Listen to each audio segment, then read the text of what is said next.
Amén. Pueden sentarse.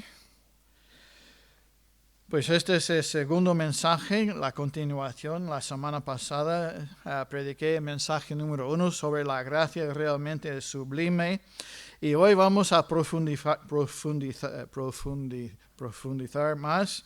Y la gracia realmente es gratis, como hemos escuchado en este texto ahora mismo. Empiezo con una advertencia. La herejía anda a nuestro alrededor, suelta y sutilmente.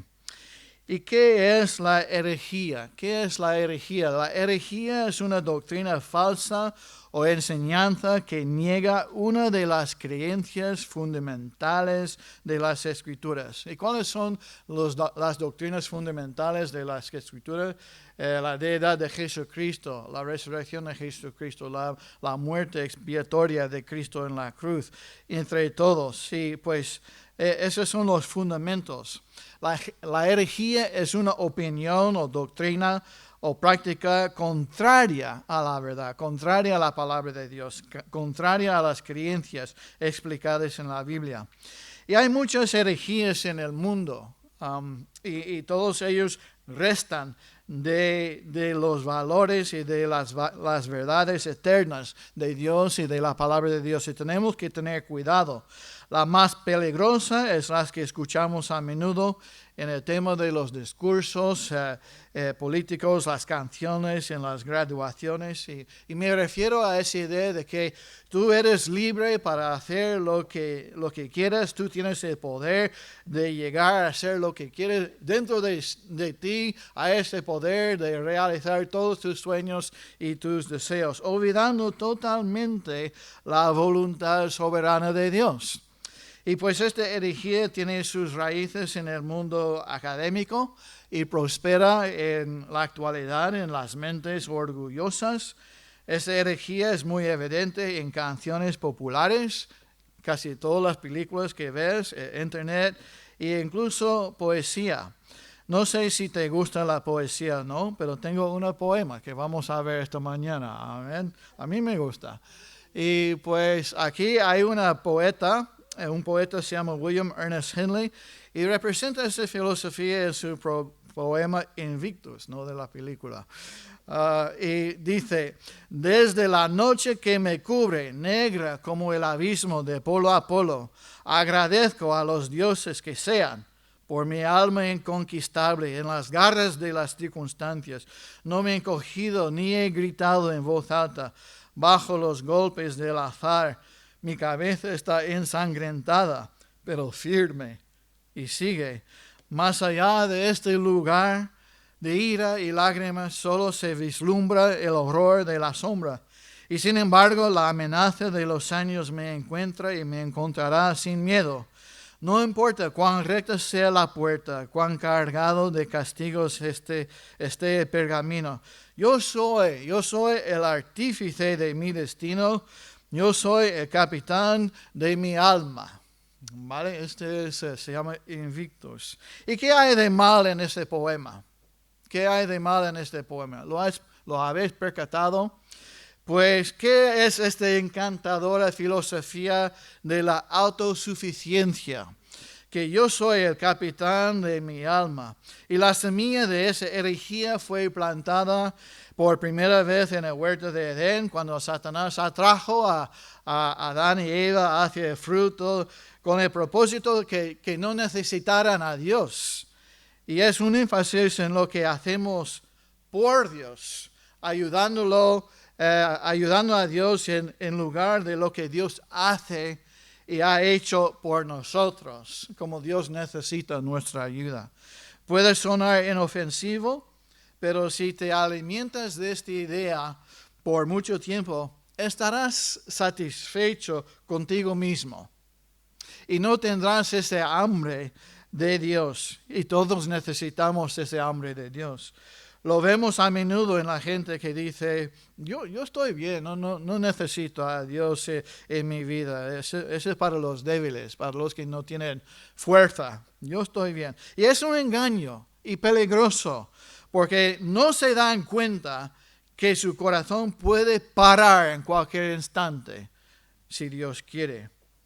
Y el mensaje hoy es para quitar cualquier noción que puedes ganar o merecer la gracia de Dios. Hemos cantado eso. Diego dio un previo de lo que es el mensaje. Amén. Gracias, hermano. Que la salvación esa herejía es la salvación, se puede ganar por esfuerzo o mérito. Que yo soy bueno, que no necesita a Dios. La salvación es realmente gratis. Es un regalo a Dios a los que se dan cuenta de su necesidad. Si tú estás aquí esta mañana y no crees que necesitas a Dios, que no eres un pecador, pecadora, entonces este mensaje es para todos. Vamos a ver las razones bíblicas y como consecuencia, ¿qué esperamos de este mensaje? Que se llenaría nuestros corazones con gratitud y aprecio para nuestro amado Salvador. Entonces, empezamos con la ciudad que quería un nombre para sí misma. Esa filosofía de esfuerzo humano, confianza humana, asomó su cabeza fea desde el principio en Génesis, en una tierra llamada Sinar. ¿Qué le puedes ayudar, Ramón, por favor? Vamos a Génesis capítulo 11, por favor. Génesis capítulo 11. Y vamos a ver esa ciudad que se llama Sinar. Génesis, y cuando lo encuentres, no te pongas de pie, pero dime amén. Génesis 11, 1 a 4. ¿Estamos ahí? Amén, amén. Génesis 11. Tenía entonces toda la tierra una sola lengua y unas mismas palabras. ¿Y qué hablaron? Pues inglés, por supuesto. Amén. No, hebreo tal vez, no sabemos, pero hablaron una sola lengua. Y aconteció que cuando salieron del oriente hallaron una llanura en la tierra de Sinar y se establecieron ahí y dijeron unos a otros, vamos, hagamos ladrillo y cozámoslo con fuego. Y les sirvió el ladrillo en lugar de piedra y el asfalto en lugar de mezcla. Y dijeron, vamos, edifiquémonos una ciudad y una torre cuya cúspide llegue al cielo y hagámonos un nombre, por si fuéramos esparcidos sobre la faz de la tierra, de toda la tierra. Pues sabemos que este es lo que pasó después del diluvio. Ya el mundo está rehaciéndose, la sociedad está rehaciéndose después de esa gran destrucción del diluvio.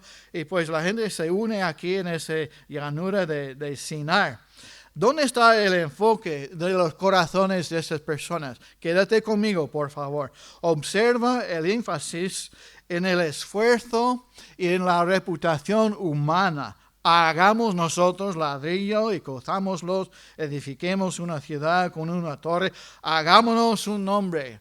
Da igual lo que piensa Dios, vamos a hacer esto. Esos son nuestros planes, nuestros deseos. ¿Qué significaba que la cima llegue al cielo? Pues no significaba literalmente que llegaría al cielo, porque sería 100 kilómetros de alto, ¿verdad?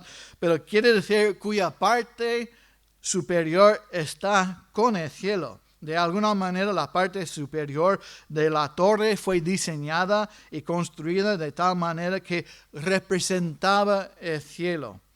Mira, aquí tengo en la pantalla algunos ejemplos de hace varios años. Los arqueólogos descubrieron varios de esos zigurates, torres en forma de cuadro, de cono, con escaleras de caracol que las rodeaban. Y en la parte superior de esas torres encontraron signos de zodiaco.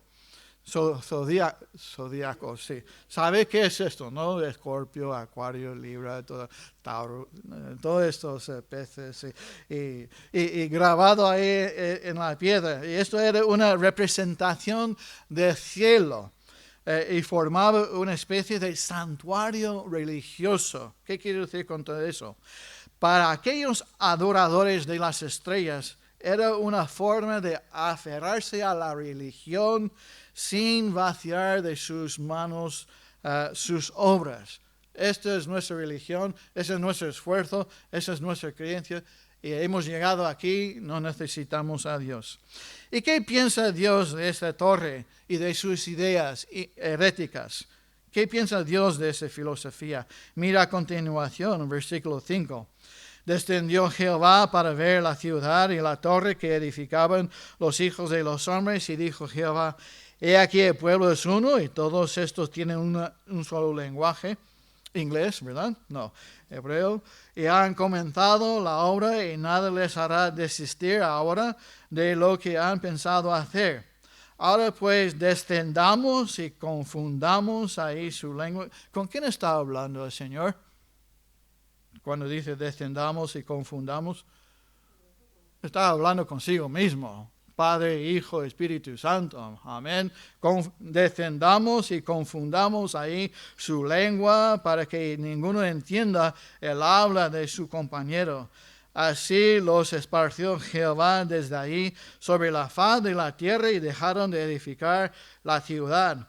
Por eso fue llamado el nombre de ella, ¿qué? ¿Estáis ahí? ¿Estáis conmigo? ¿Cómo se llama? Babel, cerca de Babilonia.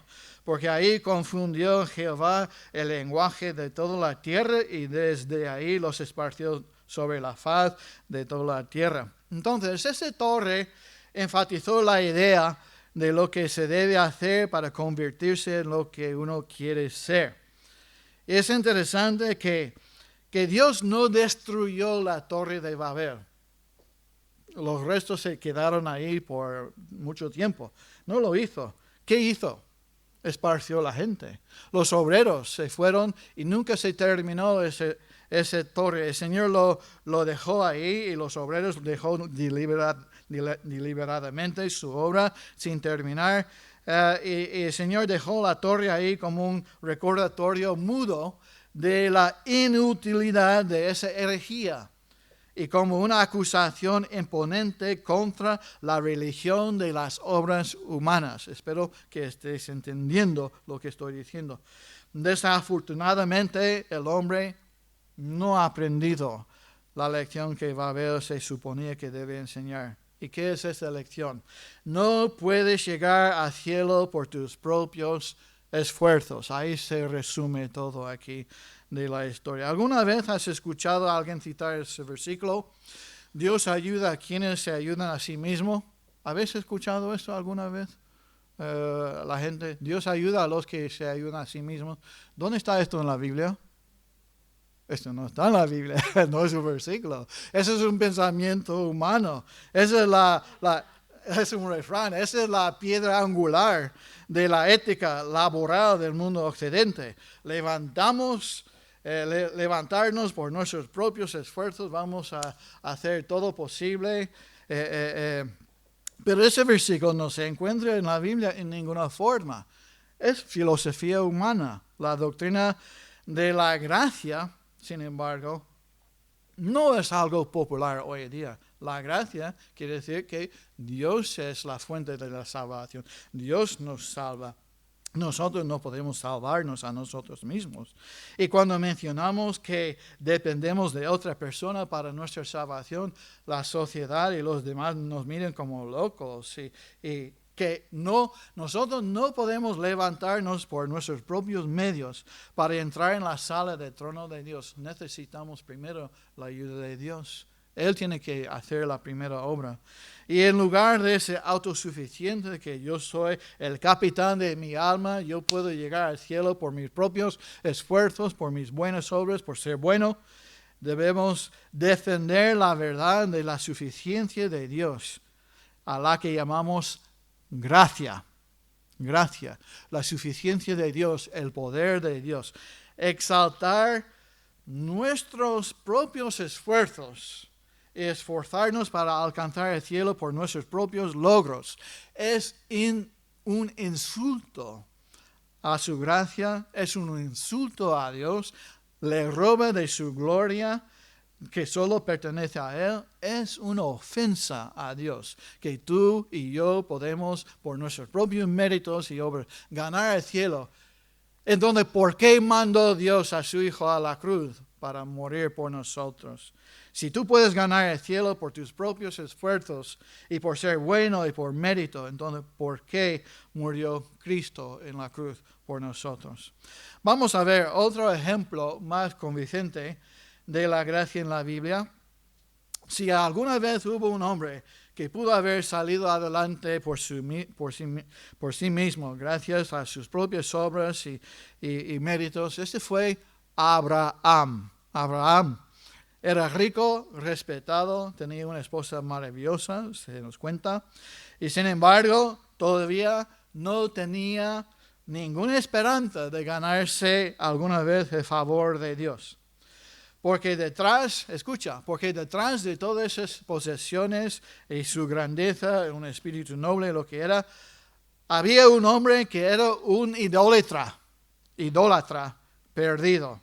Era pecador por nacimiento, por naturaleza y por su propia elección. Entonces, de la nada, Dios decidió tomar a ese hombre, descendió y conforme a su voluntad, lo llamó para sus propósitos, no sobre la base de las obras, sino de la gracia de Dios. Ahora vamos a Romanos, vamos al Nuevo Testamento, en Romanos capítulo 4. Vamos a estar ahí un rato, búscalo por favor conmigo, Romanos capítulo 4.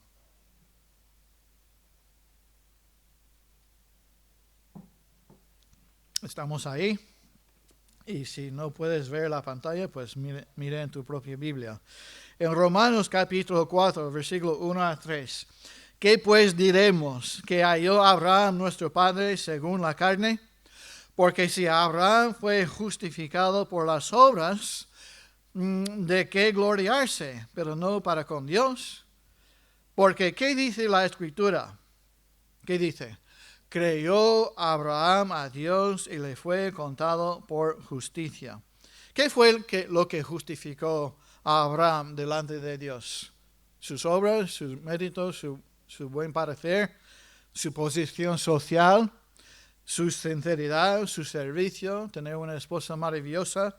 Según ese versículo, no hay nada de lugar para jactarse delante de Dios. Él creyó a Dios y le fue contado por justicia. Tenemos que entender, no fue el resultado de mucho trabajo duro de Abraham, el que él recibiera el favor de Dios, sin que fue simplemente el resultado de la gracia de Dios. Abraham creyó.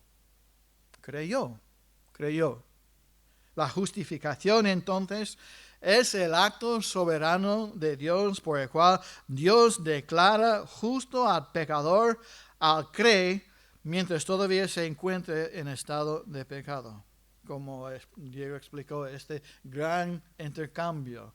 Dios puso sobre Jesucristo nuestros pecados y Dios tomó la justicia de Cristo y lo puso sobre nosotros. Este gran intercambio. Toda mi maldad, todos mis pecados sobre Cristo murió en la cruz para pagar mi deuda. Y Dios tomó toda su justicia, todo lo que es Cristo Jesús y me dio su justicia imputada. Dice aquí en versículo 4 y 5 en Romanos, mas al que no obra, sino que, hola, ¿estamos aquí? Lo digo otra vez, mas al que no obra, sino que cree en aquel que justifica al impío, su fe le es contada por justicia. Como también, como, a ver, ¿qué dice? Sí, pero el versículo 4, voy a empezar de nuevo. Pero al que obra, no se le cuenta el salario. Salté al versículo 5, ¿verdad? El salario como gracia, sino como deuda. Mas al que no obra, sino cree en aquel que justifica al impío, su fe le es contada por justicia. Al que obra, no le cuenta el salario como gracia. Entonces, estos dos versículos explican claramente lo que está diciendo de la gracia. Tú vas a trabajo y trabajas 2 semanas o 4 semanas y el dueño, el jefe, te da tu nómina o en el banco. Y tú dices, jefe, muchas gracias por eso. No, Tú lo has ganado. No puedes decir gracias, pero tú has ganado ese sueldo, ese salario, ¿verdad? Por sudar y por tu trabajo. Si nosotros entendemos esto, entonces no es difícil entender que la gracia es algo que no hemos ganado. No hemos ganado. Entonces, en este mundo tú ganas un salario, un sueldo, y si realmente crees que somos salvos por el trabajo, dime por favor, ¿cuándo hemos trabajado lo suficiente? Esto lo digo a mis amigos católicos. Ellos dicen, pues, por la gracia de Dios y por las obras. Pero ¿cuántas obras tenemos que hacer? ¿Y cuándo sabremos que hemos hecho suficiente para ganar la salvación? No hay. En la economía de Dios funciona sobre la premisa opuesta.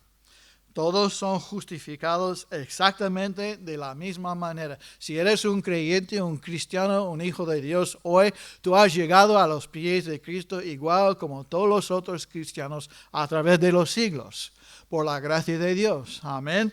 Y no por ninguna otra manera, sobre la base de la gracia.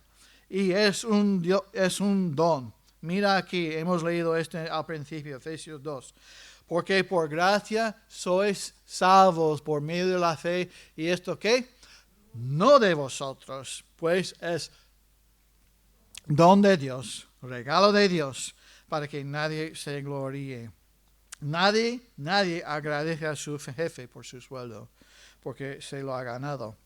Y no hay lugar para jactarse en la salvación, porque todo el mérito pertenece a Él. Muy bien, estamos indagando aquí, profundizando en lo que es la gracia. Bien, ¿cómo se nos aplica esa gracia como un regalo gratuito, no como un salario? Mira, tengo aquí un versículo. Romanos 5.1, capítulo después de capítulo 4. Después de Romanos 4 llegamos a capítulo 5, ¿verdad? Y versículo 1. Justificados pues por la fe, tenemos paz para con Dios por medio de nuestro Señor Jesucristo. Y luego el versículo 12 de ese mismo capítulo. Por tanto, como el pecado entró en el mundo por un hombre, ¿quién fue este hombre? Adán. Y por el pecado, ¿qué pasó? La muerte entró. Todos aquí vamos a morir, menos yo. Yo estoy esperando el arrebatamiento. Amén.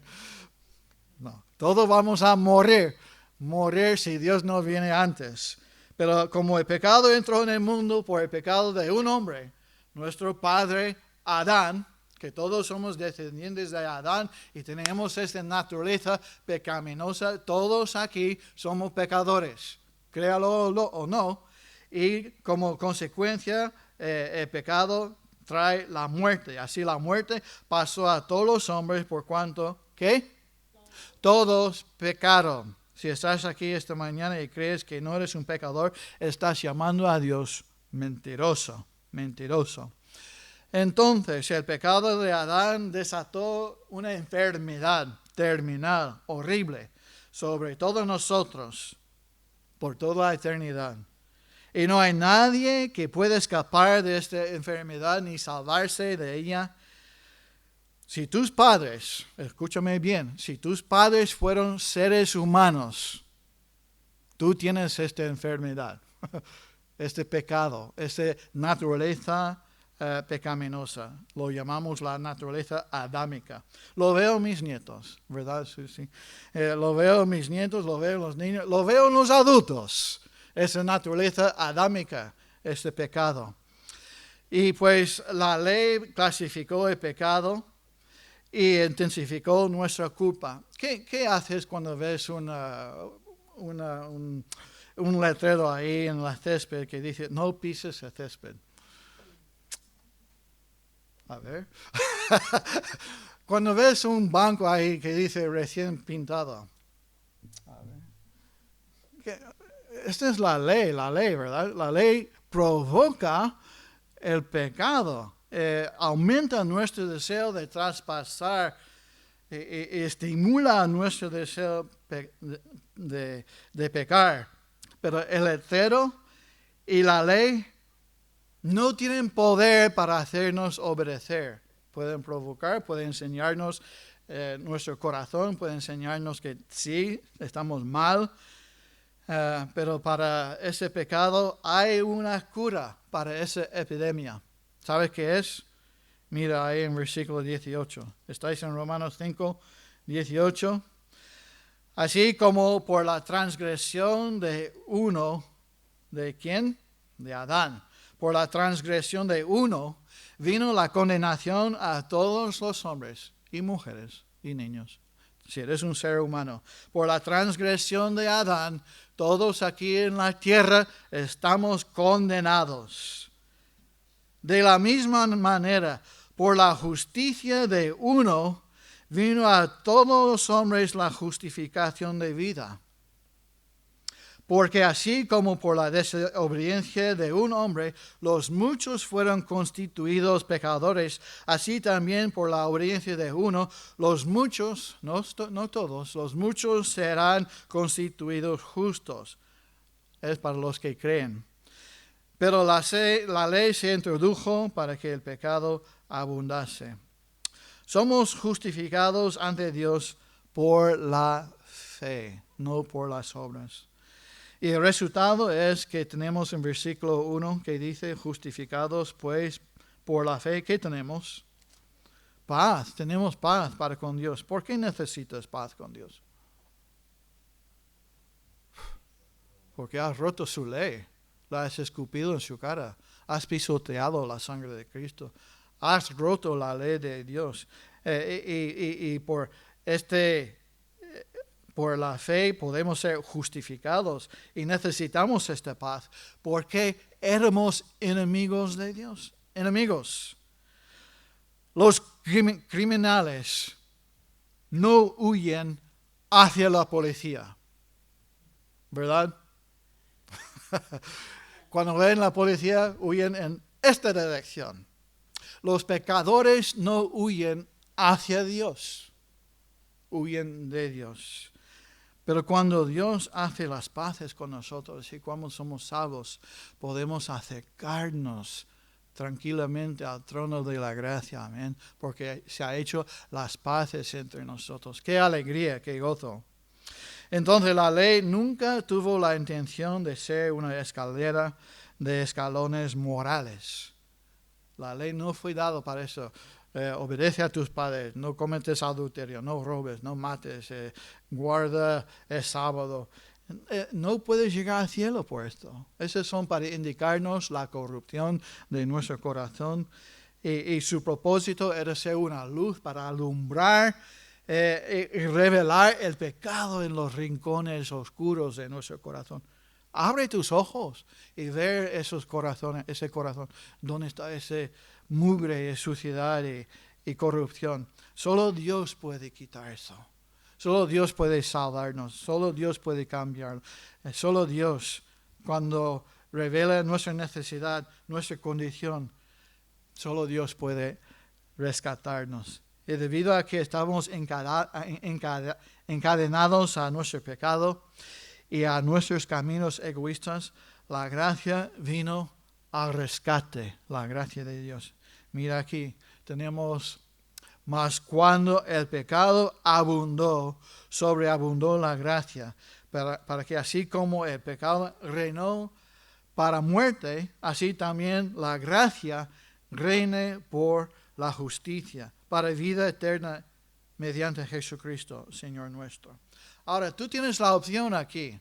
Tú puedes quedar en tu pecado, en esa condenación, intentando con esa herejía ganar el cielo por tu propio esfuerzo, por ser bueno, por tus obras. O puedes rendirte a Dios y decir, Señor, no puedo, soy incapaz. Y tirarte a los pies de Cristo sobre tus rodillas y pedir por la gracia y la justicia que es por vida eterna mediante Jesucristo nuestro Señor.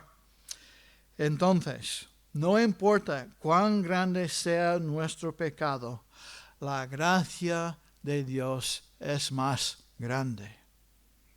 Hay pecadores más grandes, pecadores menos grandes, pero en los ojos de Dios todos somos iguales, transgresores de la ley.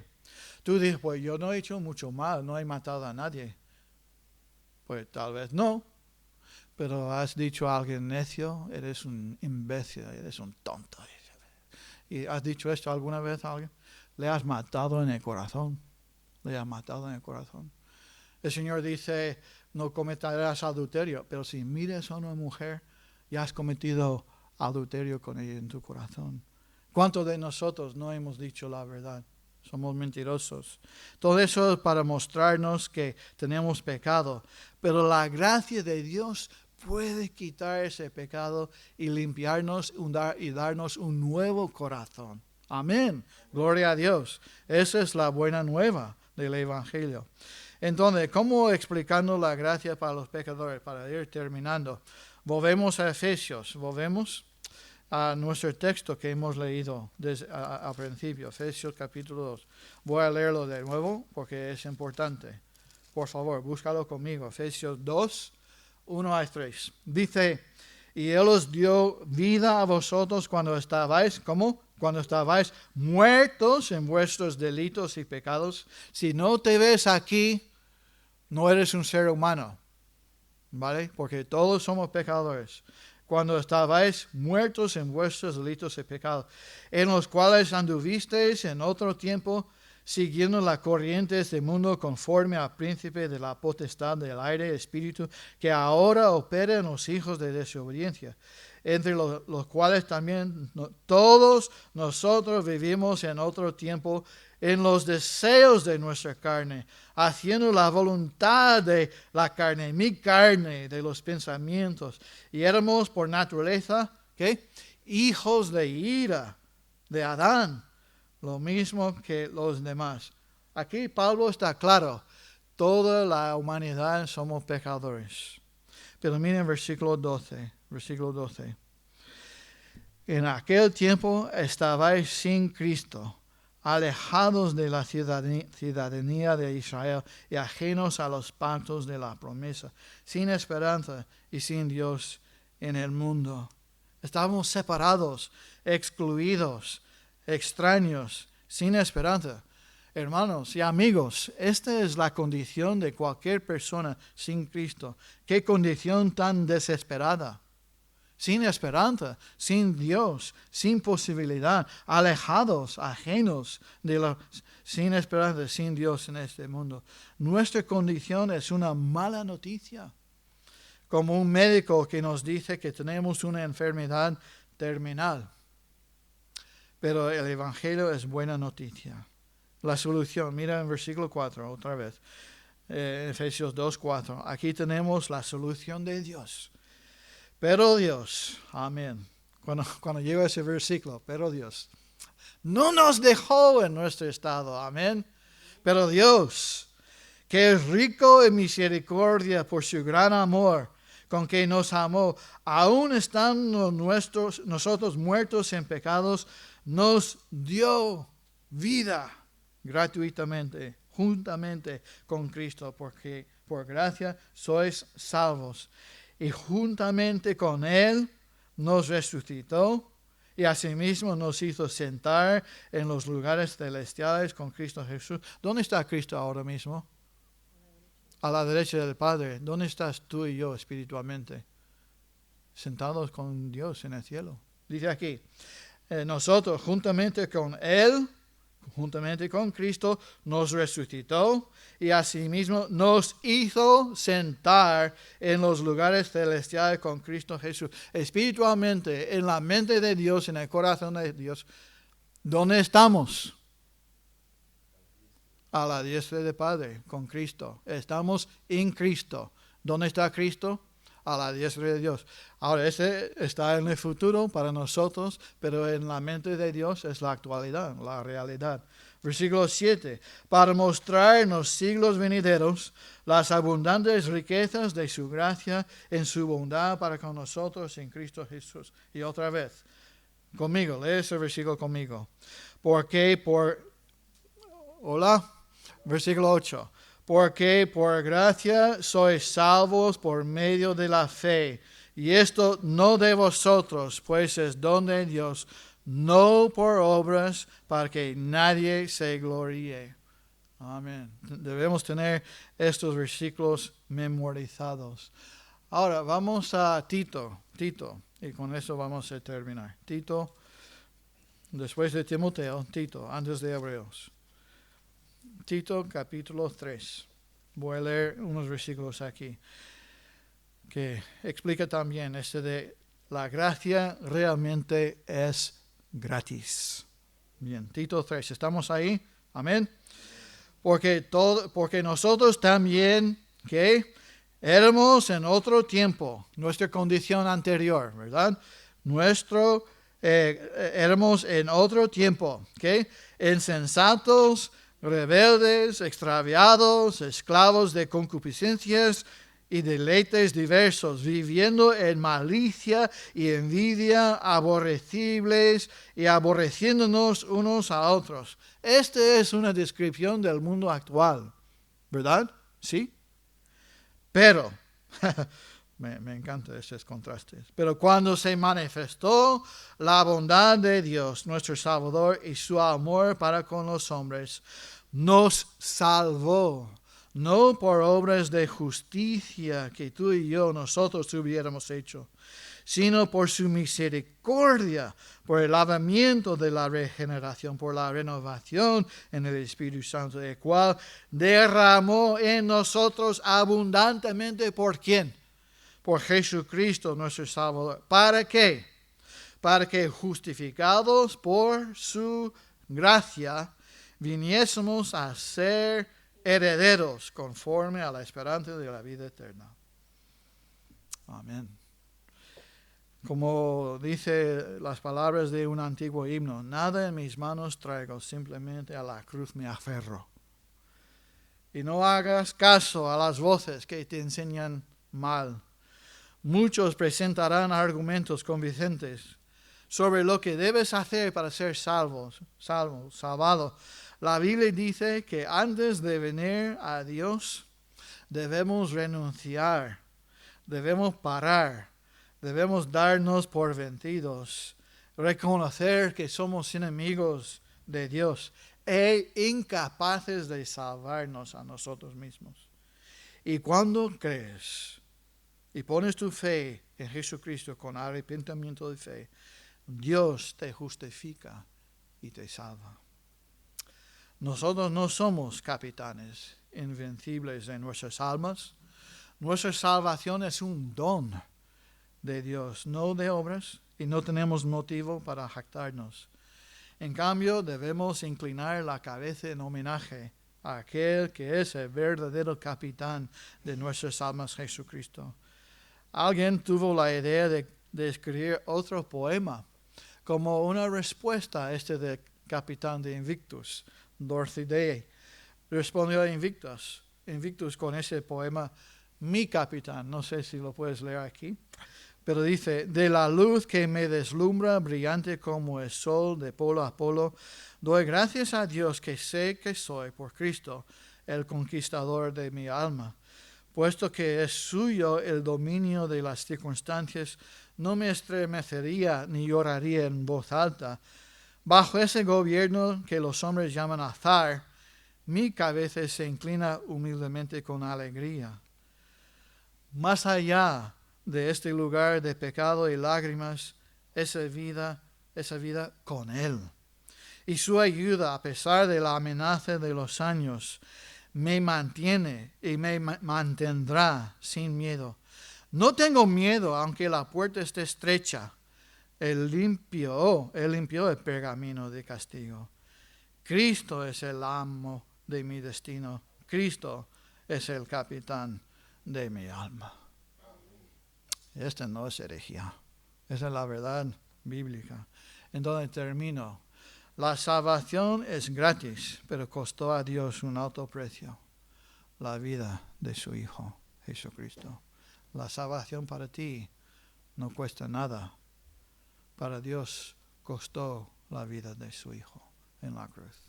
Vamos a ponernos de pie, por favor.